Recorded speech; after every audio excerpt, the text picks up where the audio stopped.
प्रिय विद्यार्थियों, आज मैं हिंदी अलंकार की श्रृंखला में अतिशयोक्ति अलंकार लेकर उपस्थित हूं।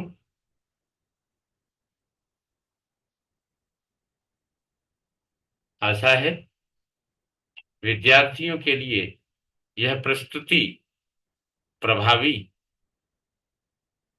और ज्ञानवर्धक होगी। अतिशयोक्ति अलंकार का विद्यार्थियों लक्षण है, जहां अत्यंत सराही वो ताति सयोक्ति कहीत, संबंधा संबंध से कार्य हेतु विपरीत। जहां अत्यंत सराही वो साति सयोक्ति कहीत, संबंधा संबंध से कार्य हेतु विपरीत। जब किसी व्यक्ति या वस्तु का वर्णन अत्यंत सराहना के रूप में, अर्थात सामान्य सीमाओं या मर्यादाओं का उल्लंघन प्रतीत होने लगे, उसका आभास होने लगे, तो वहां अतिशयोक्ति अलंकार होता है। इसमें वस्तु या व्यक्ति की विशेषताओं को बढ़ा चढ़ाकर दिखाया जाता है, प्रस्तुत किया जाता है। जैसे हनुमान की पूंछ में लगन न पाई आग, सगरी लंका जल गई, गए निशाचर भाग। यहाँ हनुमान की पूंछ में तो आग लगी नहीं और लंका जल गई, तो ये अतिशयोक्ति है। इसी प्रकार से जस जस सुरसा बदन बढ़ावा, तासु दूत तासु दून कपि रूप दिखावा। जस जस सुरसा बदन बढ़ावा, तासु दून कपि रूप दिखावा। सतयोजन ही आन न कीन्हा, अति लघु रूप पवन सुतलीन्हा। यह सुंदरकांड के दूसरे दोहे के प्रसंग में यह चौपाई आई है बच्चों। तो यहाँ सुरसा जिस प्रकार से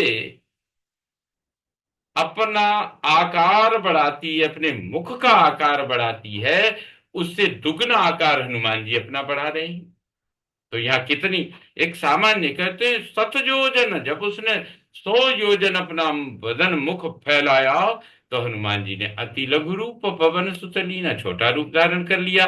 तो यहाँ एक सामान्य सीमाओं का वर्णन जब हम ये कर रहे हैं, तो यहाँ गोस्वामी तुलसीदास जी ने जो वर्णन किया है, तो उन सामान्य सीमाओं से कितना मुख बदन हो सकता है, उससे अधिक कहीं उन्होंने अतिशय उक्ति करते हुए ये वर्णन किया है, इसलिए अतिशय उक्ति अलंकार है। इसी प्रकार से जब सीता स्वयंवर होता है, राम ने धनुष तोड़ा, उसके बाद जब परशुराम जी क्रोधित होकर वहां पहुंच जाते हैं कि धनुष किसने तोड़ा, तब वहां प्रसंग देखिए, छुअत टूट रघुपति ही न दोषु, मुनि बिनु काज करिय कत रोसु, बोले चितई परसु की ओरा, रे सठ सुने प्रभाव न मोरा।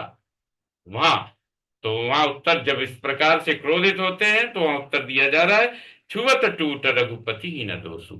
अरे मुनिवर परशुराम जी, ये तो छूते ही टूट गया धनुष, इसमें रघुवीर का, राम का कोई दोष नहीं है।